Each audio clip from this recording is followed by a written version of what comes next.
esta nueva edición de Estudio Bíblicos Tesoros del Cielo, del primer estudio del año 2015. Les damos la bienvenida, les agradecemos por su sintonía y su apoyo y les rogamos inclinar sus rostros para poner todo este estudio en las manos del Señor. Bendito Padre Celestial, te damos gracias, Señor, porque eres bueno, Padre. Gracias, Señor, porque nos has dado tu palabra, Señor, que es luz a nuestro camino, es lámpara a nuestros pies, Señor. Gracias, Padre, por la sabiduría que impartes a través de tu Santo Espíritu, Señor.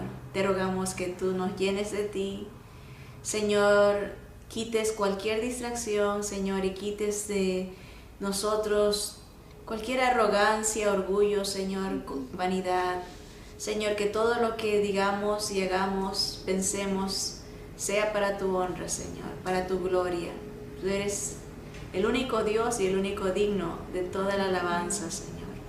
Te la entregamos, Señor, y te rogamos, Señor, que alcances a través de estos medios muchos corazones, Señor. Prepara los terrenos para que estas semillas caigan en terrenos fértiles que produzcan fruto de arrepentimiento, frutos de alabanza, frutos de obediencia, Señor.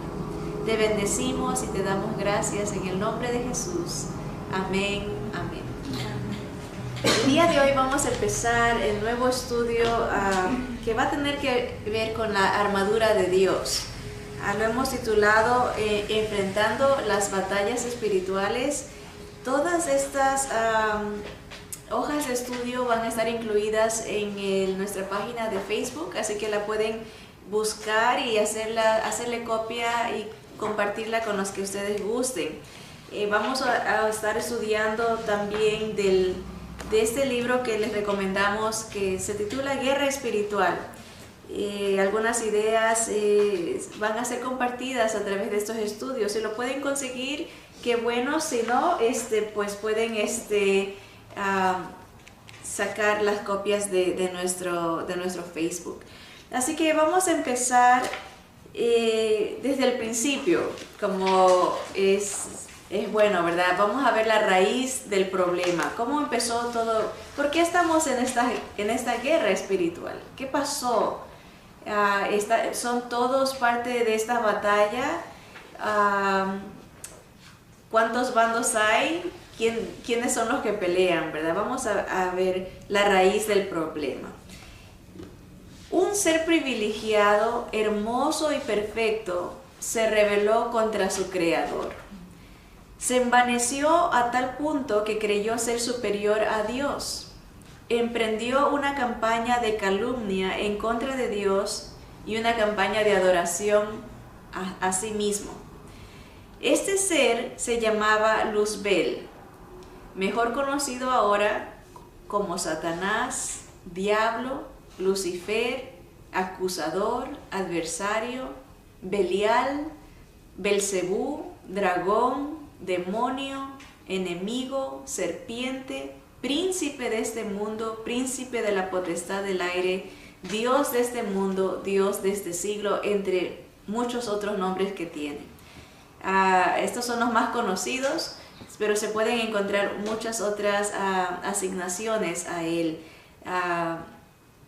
como por ejemplo el homicida. Él es homicida desde el principio, es mentiroso. Se le asigna de acuerdo a sus características y a su naturaleza, a su esencia, ¿verdad? Él es completamente contrario a la esencia de Dios, ¿verdad?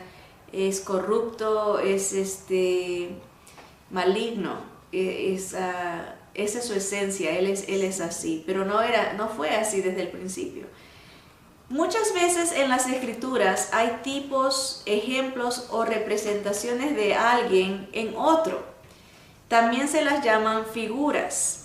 Por ejemplo, hay muchas tipologías o tipos de Jesús en la Biblia, como por ejemplo Isaac, José, Moisés. Por ejemplo, en Isaac vemos a ese hijo amado que es entregado por su padre para ser sacrificado, ¿verdad? Es un tipo de Jesús. Jesús iba a ser entregado por su padre para ser sacrificado por nosotros, ¿verdad?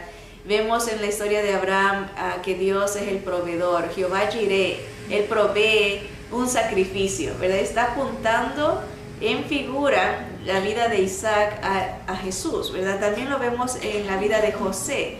José era el hijo amado también, ¿verdad? Entre 12 hermanos, era el hijo amado que sufre injustamente para después ser elevado a gobernar o a reinar, ¿verdad? Y él trae vida a sus hermanos porque él de alguna manera provee para en tiempos de sequía. ¿Se acuerdan?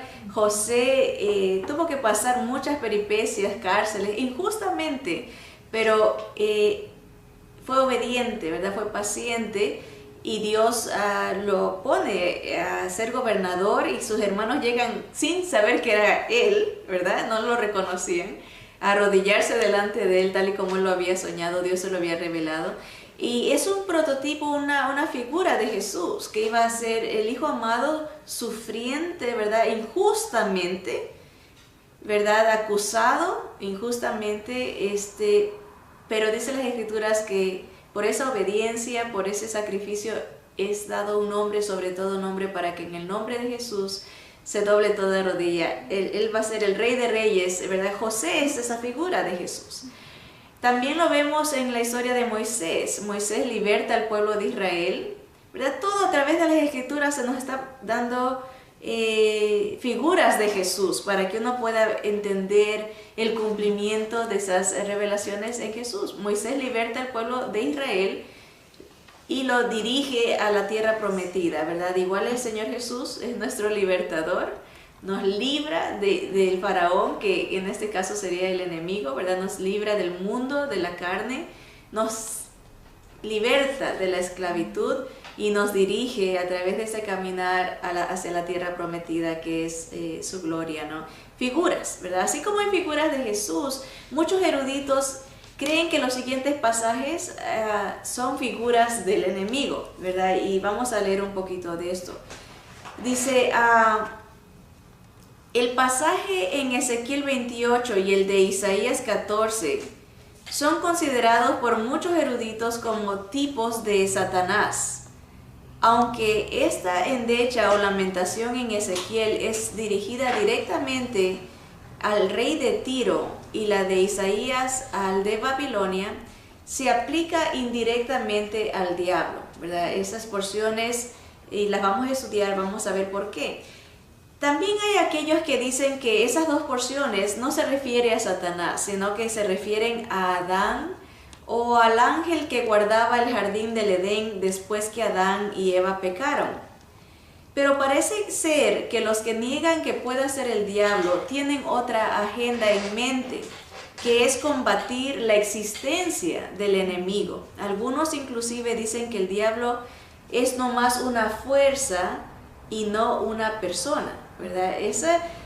Tomemos en cuenta que esa doctrina se ha infiltrado en algunas otras religiones también, que no creen, por ejemplo, que el Espíritu Santo es una persona sino una fuerza. También creen que no existe el infierno, que no existe Satanás, que es una fuerza en nosotros mismos, ¿verdad? Y hay porciones bíblicas que hablan de que sí, nuestra propia concupiscencia, hablamos de esa fuerza en nuestra naturaleza. Obviamente todo empieza, por eso dijimos cuál es la raíz del problema. Todo empieza con este enemigo, ¿verdad? Que causó que seres perfectos como Adán y Eva pecaran, se mete el pecado en el mundo y a través de este pecado entra una maldición a nosotros, que vivimos en maldición del pecado hasta que el Señor nos liberta, ¿verdad? Y ahí viene la aclaración que tenemos que hacer. No todos somos hijos de Dios, todos somos criaturas de Dios, fuimos creados por Él, pero para ser hecho hijo de Dios hay que recibir al Señor Jesús en fe, y eso lo vamos a explicar un poquito más adelante para poder definir de qué grupo somos. Hay unos que somos de Dios y otros que no, ¿verdad?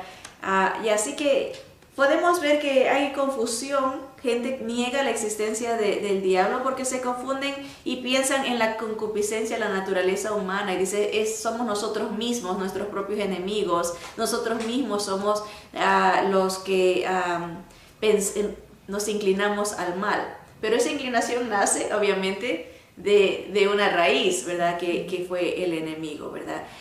De todas maneras, dice, si no fuera figura de Luzbel en estos pasajes de Ezequiel y de Isaías, de todas maneras hay mucha evidencia escritural de la existencia del maligno y sus demonios. En el Nuevo Testamento también Jesús y sus discípulos y sus apóstoles hicieron referencia a él o a ellos, a los demonios, en muchas ocasiones. Como delineamos aquí, por ejemplo, en la tentación del Señor Jesús, dice que se le apareció el mismo diablo, ¿verdad? No fue una imaginación del Señor. Él conversó con él, ¿verdad? Lo cayó con las mismas escrituras, ¿verdad? Tuvieron una conversación. Esa es una aparición del enemigo.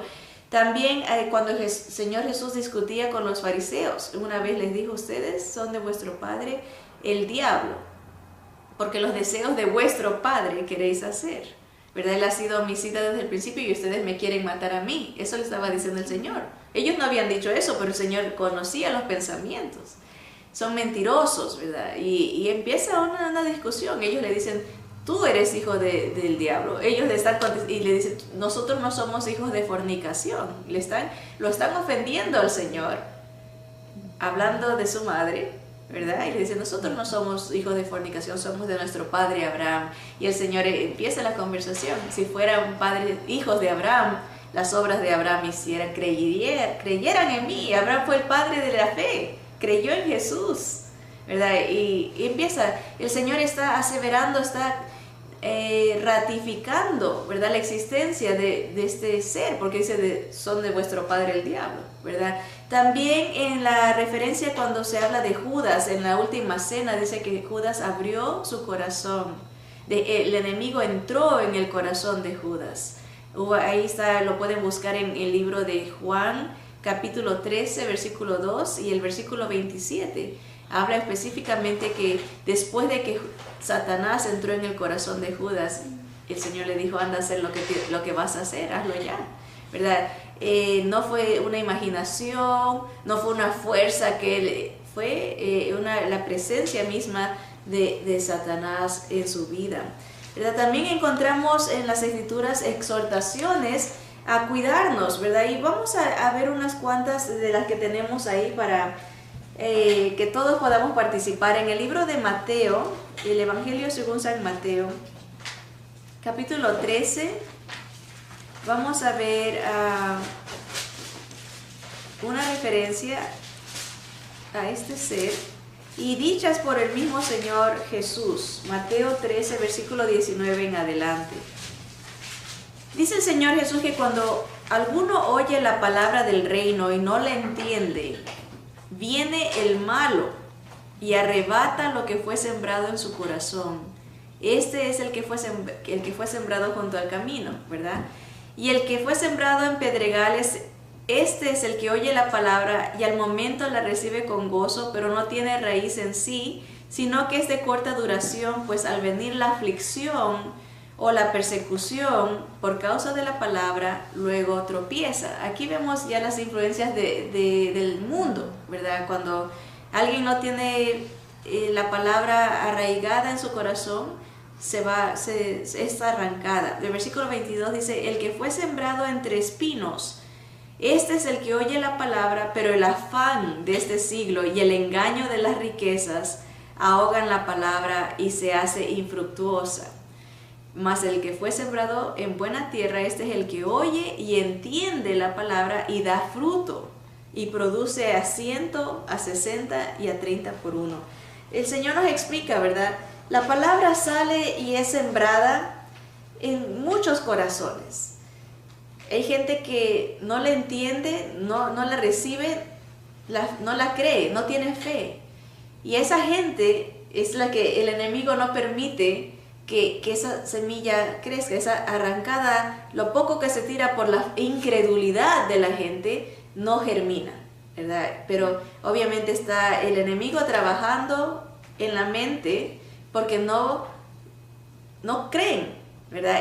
La incredulidad, no le dan permiso al Señor de que su espíritu los redarguya, los convenza, ¿verdad? Están cerrados, ¿verdad? Pero hay otra gente que sí recibe la palabra, pero es temporal, porque vienen las presiones del mundo, ¿verdad? Vienen los afanes de la vida, las riquezas, ¿verdad? Que son cosas externas, ¿verdad?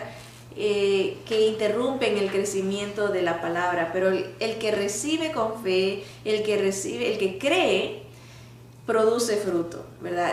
Frutos de obediencia, de arrepentimiento. Arrepentimiento es una palabra mal entendida en nuestros tiempos, ¿verdad? A veces tenemos la idea de que arrepentirse es sentirse mal, no, y la gente dice, ay, yo me arrepentí, me dio tristeza. Eso es un remordimiento, ¿verdad? Un arrepentimiento empieza en la mente, es un cambio de mente, un cambio de un entendimiento, una apertura a considerar otra cosa que no sea lo que venimos pensando, ¿verdad? Y es la idea de que se usaba antes en el campo náutico, con los barcos. Alguien veía un peligro, estaba arriba en el barco, veía el peligro y anunciaba, arrepiéntete, le indicaba al capitán, había un cambio de mente, iba manejando tranquilo. En el momento que oía la palabra arrepiéntete, le alertaba, hay un cambio de mente, hay un peligro, y giraba el barco, lo volteaba a 180 grados para no morirse en el peligro, sino más bien vivir. La misma idea del arrepentimiento es cambio de mente, estoy haciendo algo que ahora entiendo que desagrada a Dios, estoy viviendo sin Cristo, sin esperanza, creo que me puedo salvar a mí mismo, pero entiendo el Evangelio, las noticias, buenas noticias, cambio de mente, le creo a Dios y giro. Ya no confío en mí mismo, confío en Él solamente, ¿verdad? Vivo para Él, lo obedezco, ¿verdad? Hay un cambio. Y eso es importante aclarar porque el Señor está diciéndonos, sí hay un enemigo que va a aprovecharse de tu incredulidad para no dejar crecer la semilla de la palabra, confirmando la existencia, ¿verdad? del maligno, ¿verdad? Veamos en segundo libro a los Corintios otra advertencia dada por el apóstol Pablo, segundo a los Corintios capítulo 11. Todo esto para aclarar que aún si dijéramos, ok, Ezequiel 28, Isaías 14 no habla del enemigo, hay infinitas referencias de su actividad a través de las escrituras. Según de los Corintios 11, capítulo 11, desde el versículo 13 en adelante. Miren, dice, porque estos son falsos apóstoles, obreros fraudulentos, que se disfrazan como apóstoles de Cristo. Y no es maravilla, porque el mismo Satanás se disfraza como ángel de luz. Así que no es extraño si también sus ministros se disfrazan como ministros de justicia, cuyo fin será conforme a sus obras. Ven, ahí ratifica, ¿verdad? Hay falsos maestros, hay falsas doctrinas, falsas enseñanzas que vienen de estos falsos ministros, apóstoles de Dios, ¿verdad? Y no es de sorprenderse, dice, porque Satanás también se disfraza, ¿verdad? No dice porque el pensamiento se disfraza o su imaginación se disfraza, lo llama aún por nombre, ¿verdad? Uno más en Primera de Pedro capítulo 5, es muy conocido, que velad y orad porque vuestro adversario el diablo anda como a león rugiente buscando a quien devorar. Primera de Pedro 5:8, ¿verdad? Al cual resistid firmes en la fe, sabiendo que los mismos padecimientos se van cumpliendo en vuestros hermanos en todo el mundo. Sed sobrios y velad. Y la última en esa idea de Primera de Juan, volteando la página, unas cuantas páginas, Primera de Juan 3, del 8 en adelante, dice, el que practica el pecado es del diablo, porque el diablo peca desde el principio. Para esto apareció el Hijo de Dios, para deshacer las obras del diablo.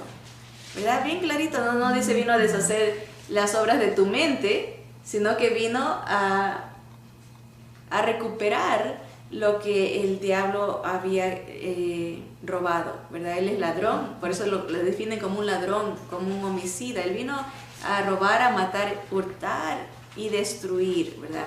Así que muchas referencias. Algo que me gusta de este versículo que acabamos de leer, una versión, y la tenemos en nuestras hojitas, en la versión antigua no dice el que practica el pecado. Me imagino que se incluyó para aclarar, porque es importante saber que el que es hijo de Dios, todos pecamos y no dejamos de pecar, no dejaremos de pecar hasta que el Señor nos lleve y nos dé cuerpos glorificados. Mientras estemos en este cuerpo, estamos conectados con esa vieja naturaleza con la cual luchamos a diario de entregar al Señor. Pero la idea en el original de la versión antigua dice que todos, en lugar de decir el que practica el pecado, sino dice todo aquel que es nacido de Dios no tiene el pecado, en el sentido de que el Señor lo ha santificado, el Señor lo ha separado para Él, ¿verdad? Eso es otro punto que tendremos que aclarar más adelante, pero la idea es de que el Señor nos da vida. Estábamos muertos sin Cristo, somos nuevas criaturas, tenemos una nueva naturaleza y ya debemos de crucificar nuestra vieja naturaleza para servir al Señor. Así que varias referencias, sigue la lista de referencias del enemigo. Por ejemplo, hay en cuanto al juicio venidero, en los juicios de Dios se ve castigos sobre Satanás y sobre inclusive hay versículos que hablan de que el infierno fue creado para Satanás y sus ángeles. No fue hecho para el ser humano, sino más bien para exclusivamente este ser caído y sus seguidores. Así que con esa aclaración vamos a leer lo que dice Ezequiel 28 para ver cómo nos lo describe. Dice: vino a mí palabra de Jehová, Ezequiel 28:1, dice: hijo de hombre, di al príncipe de Tiro, así ha dicho Jehová el Señor, por cuanto se enalteció tu corazón y dijiste: yo soy un Dios, en el trono de Dios estoy sentado en medio de los mares, siendo tú hombre y no Dios, y has puesto tu corazón como corazón de Dios, he aquí que tú eres más sabio que Daniel, no hay secreto que te sea oculto. Con tu sabiduría y con tu prudencia has acumulado riquezas y has adquirido oro y plata en tus tesoros. Con la grandeza de tu sabiduría en tus contrataciones has multiplicado tus riquezas, y a causa de tus riquezas se ha enaltecido tu corazón. Por tanto, así ha dicho Jehová el Señor: por cuanto pusiste tu corazón como corazón de Dios, por tanto, he aquí yo traigo sobre ti extranjeros, los fuertes de las naciones, que desenvainarán sus espadas contra la hermosura de tu sabiduría y mancharán tu esplendor. Al sepulcro te harán descender y morirás con la muerte de los que mueren en medio de los mares. Hablarás delante del que te mate diciendo: yo soy Dios. Tú hombre eres y no Dios, en la mano de tu matador. De muerte de incircuncisos morirás por manos de extranjeros, porque yo he hablado, dice Jehová el Señor. Que todo eso es referencia al rey de Tiro, que fue conquistado por Nabucodonosor y muchos años después por Alejandro Magno terminó ese reinado completamente. Así que es una referencia directa, pero aquí viene la indirecta, desde el versículo 11.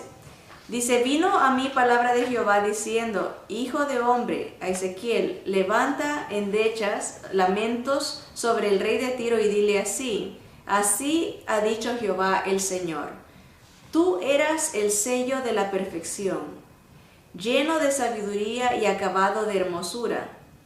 En Edén, en el huerto de Dios estuviste, de toda piedra preciosa era tu vestidura, de cornerina, topacio, jaspe, crisólito, berilo y ónice, de zafiro, carbunclo, esmeralda y oro. Los primores de tus tamboriles y flautas estuvieron preparados para ti en el día de tu creación. Tú, querubín grande, protector, yo te puse en el santo monte de Dios, allí estuviste. En medio de las piedras de fuego te paseabas. Perfecto eras en todos tus caminos desde el día que fuiste creado hasta que se halló en ti maldad. A causa de la multitud de tus contrataciones fuiste lleno de iniquidad y pecaste, por lo que yo te eché del monte de Dios y te arrojé de entre las piedras del fuego, oh querubín protector. Sigue la lectura, versículo 17, dice, se enalteció tu corazón a causa de tu hermosura, corrompiste tu sabiduría a causa de tu esplendor. Yo te arrojé por tierra, delante de los reyes te pondré para que miren en ti. Con la multitud de tus maldades y con la iniquidad de tus contrataciones profanaste tu santuario. Yo, pues, saqué fuego de en medio de ti, el cual te consumió, y te puse en ceniza sobre la tierra a los ojos de todos los que te miran. Todos los que te conocieron de entre los pueblos se maravillarán sobre ti, espanto serás, y para siempre dejarás de ser. Bien, sacamos algunas conclusiones de esta porción. Le he enfatizado ciertas cosas que él hizo para que llegara a este punto de arrogancia, de insensatez, ¿verdad? Como lo dice aquí, de enaltecimiento.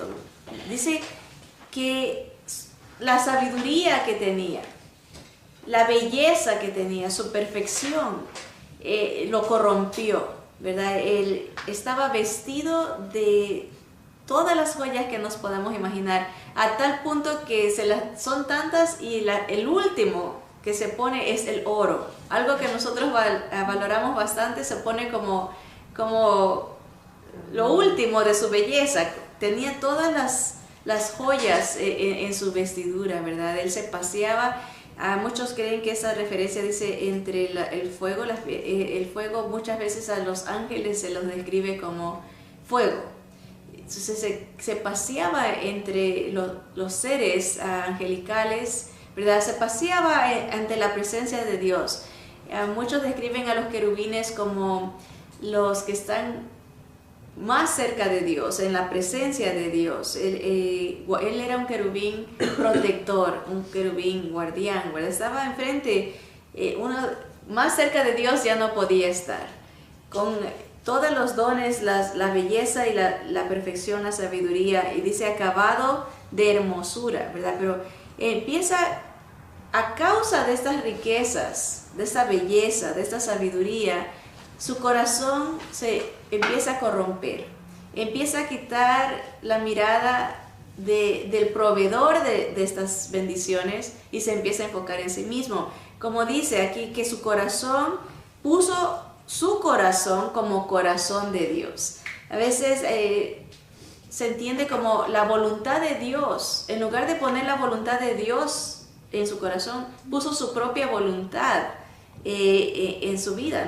Ya no quiso, se hizo Dios a sí mismo.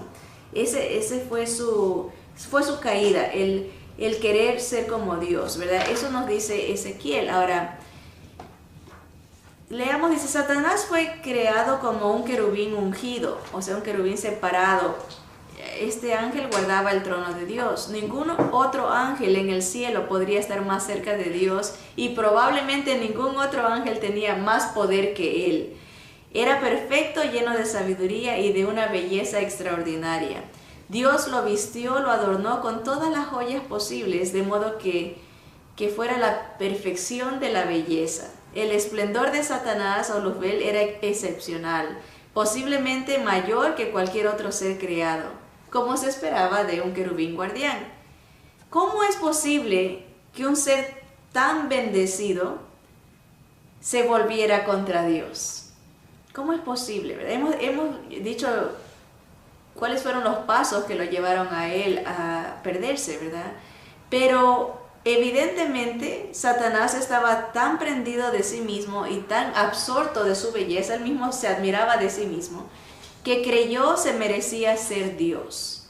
Esa hermosura oscureció su entendimiento al punto que se convirtió en lo único importante para él, ¿verdad? Ya no le daba lugar a nadie más, ni siquiera a Dios mismo.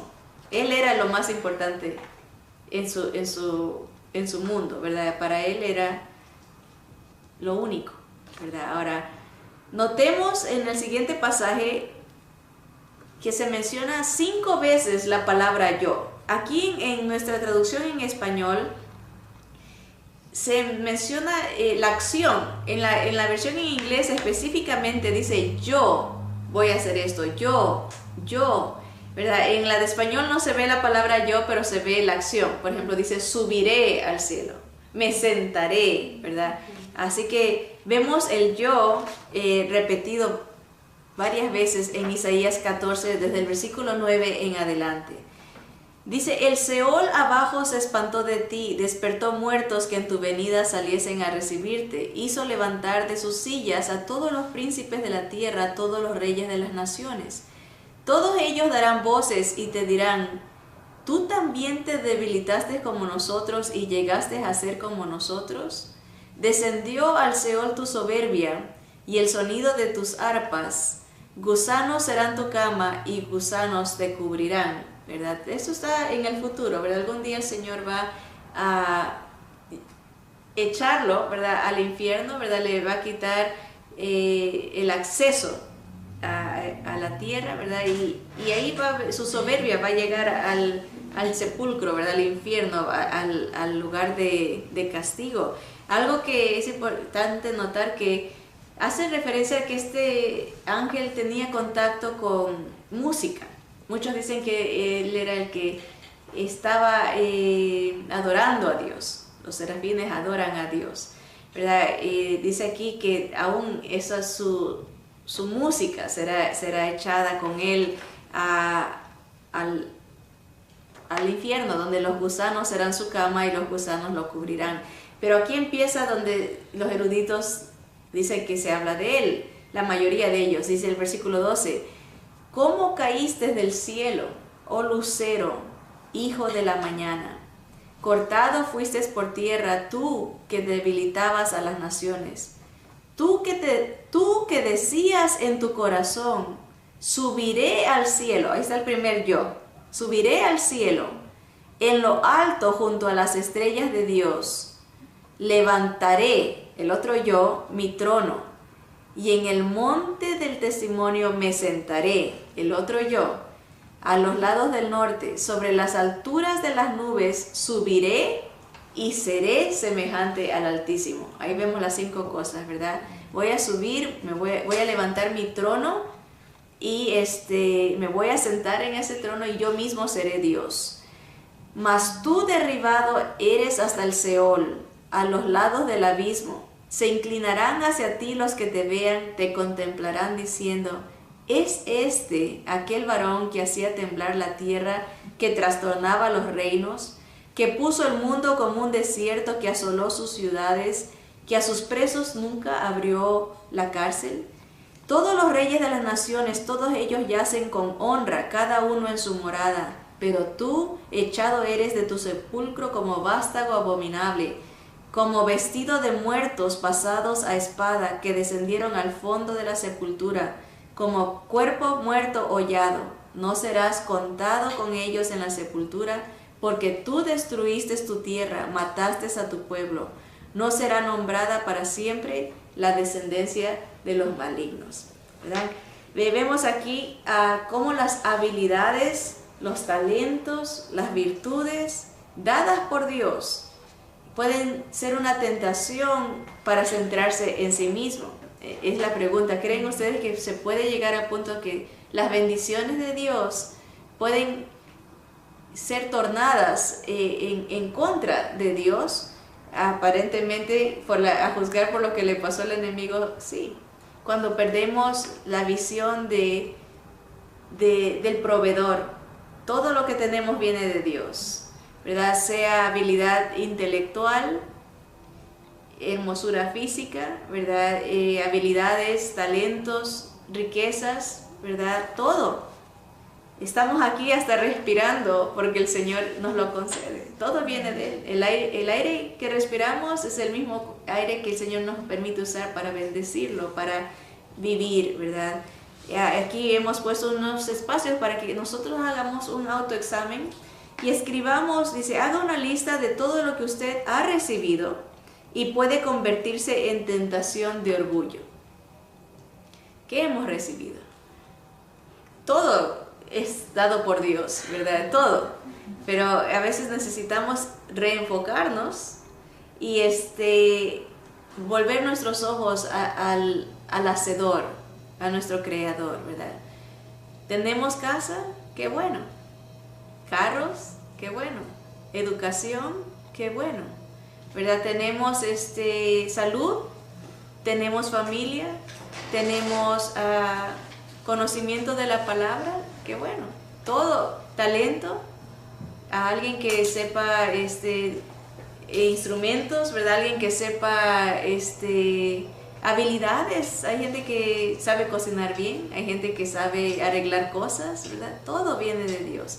Y hay que entregar esas virtudes a nuestro Creador para que no nos pase como a este ser tan precioso, ¿verdad? Tan hermoso que perdió el enfoque, se enfocó en sí mismo en lugar de reconocer que todo venía de Dios. Creo que una evaluación que debemos de hacer, dicen las Escrituras que de la abundancia del corazón habla la boca. Estúdiese usted mismo cada día, desde que se levanta, si está el yo en su boca. Yo voy a hacer esto porque yo lo hago mejor, yo quiero esto, yo necesito esto, el yo, porque debe de ser enfocado en nuestro Creador. Este día es de Él. ¿Qué quiere el Señor que yo haga? ¿Qué quiere el Señor que te entregue? ¿Verdad? ¿Cómo te sirvo? ¿Verdad? Enfocarnos en Él en lugar de enfocarnos en nosotros mismos. Cuando se escucha constantemente, yo he logrado esto, yo tengo esto, ¿verdad? Tenemos y corremos un gran peligro, ¿verdad?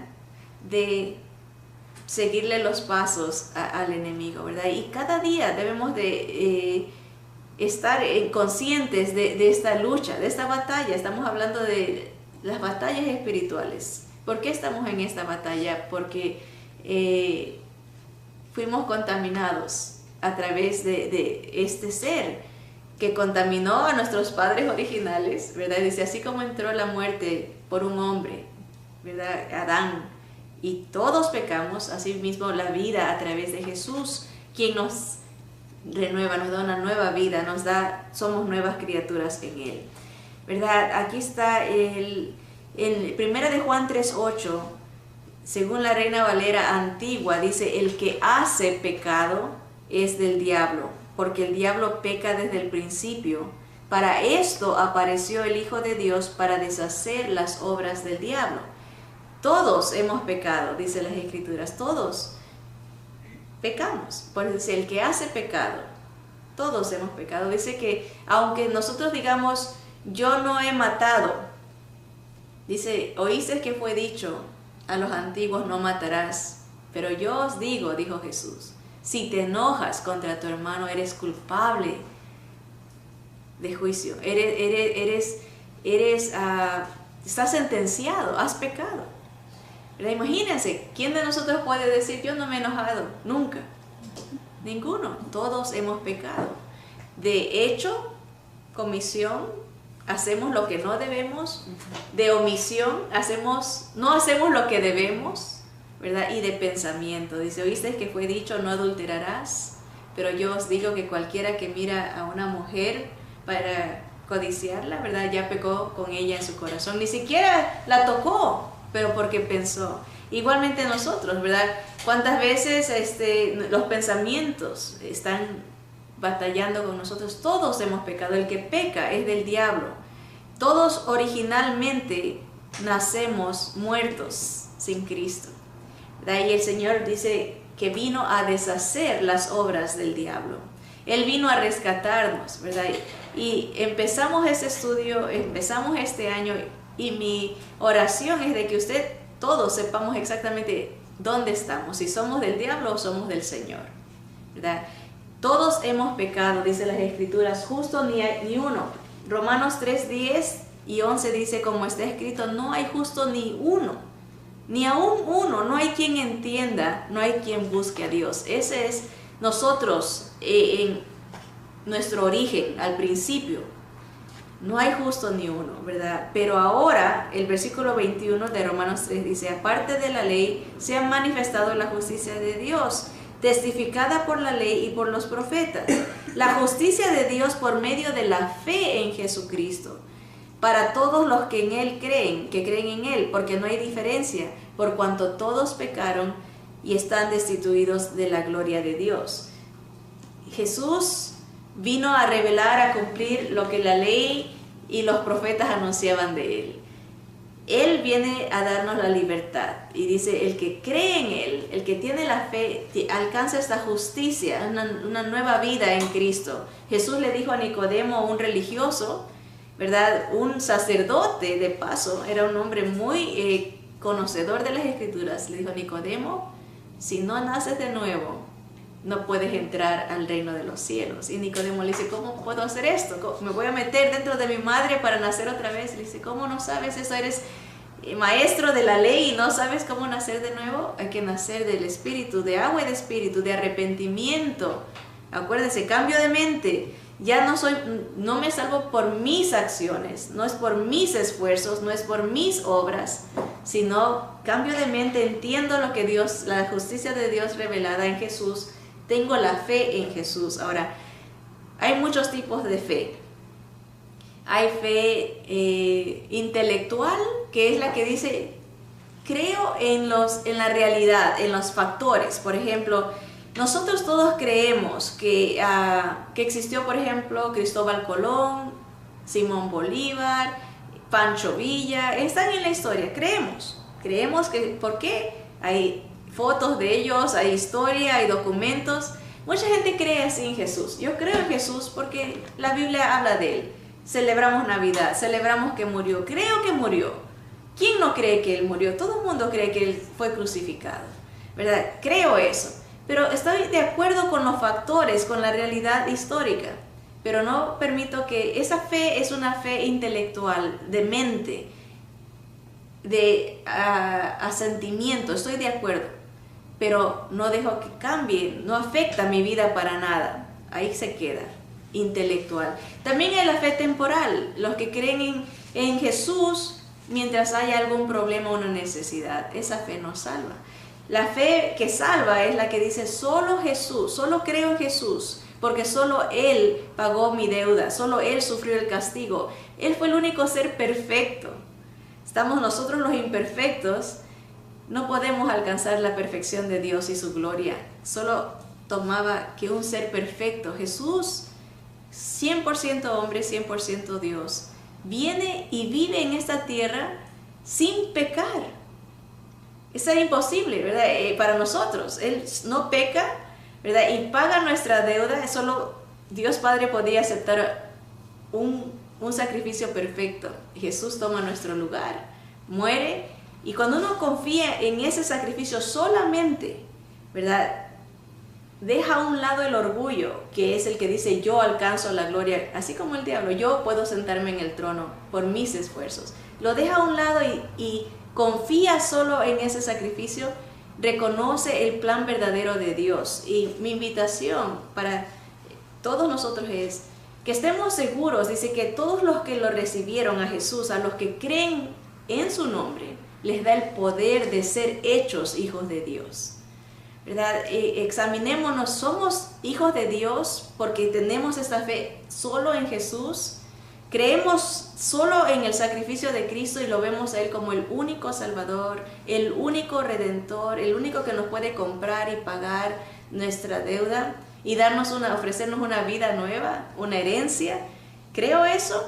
Espero que sí, que empecemos el año sabiendo, estando seguros de que somos de Dios, para que así podamos ser victoriosos en esta batalla, porque el que no tiene a Jesús está muerto en sus delitos y pecados. El que no tiene a Jesús es del diablo, ¿verdad? Es importante hacer la distinción de quién somos, ¿verdad? Así que si no tienes a Jesús y entiendes y crees que solamente Jesús te puede salvar, que no son tus obras, no es tu religión, y vas a entregarte a Él para consagrar, para ser de Él, ¿verdad? Ya no ser del mundo, ser de Él.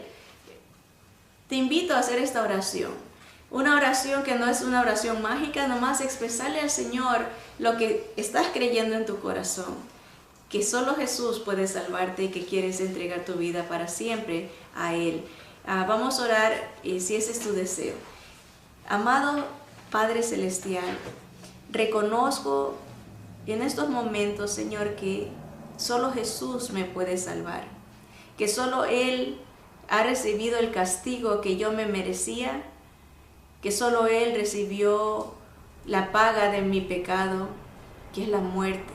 Gracias porque solo Él podía cumplir los requisitos que tú exiges, Señor, la perfección, porque tú eres santo y eres perfecto, eres justo. Tenías que castigar el pecado y lo castigaste a Él por mi culpa, Señor. Reconozco, cambio mi mente, me arrepiento de haber creído que yo con mis esfuerzos puedo alcanzar tu gloria, Señor. Reconozco que solo tú eres Dios y no hay nadie como tú, Señor. Me entrego a Él, entrego mi corazón, le entrego el trono de mi vida para que Él sea mi Rey, mi dueño, mi Señor, mi Salvador. Perdóname, acéptame, creo en ti, Señor. Te recibo como mi único Salvador y en tu nombre oro, Jesús. Amén, amén. Si has hecho esta oración, te damos la bienvenida a la familia del Señor y te damos la bienvenida a esta guerra, porque vamos a enfrentar una guerra. El enemigo no está contento con la decisión que has hecho, pero el Señor es victorioso. Ya nos ha dado la victoria y eso es lo que vamos a estudiar. Nos ha dado herramientas para vencerlo a través de su armadura. Así que no perdamos la esperanza, no perdamos la fe. El Señor viene más que vencedor y vive en nosotros a través de su Santo Espíritu. Que el Señor nos bendiga y nos dé entendimiento para enfrentar estas batallas en su poder. Bendiciones.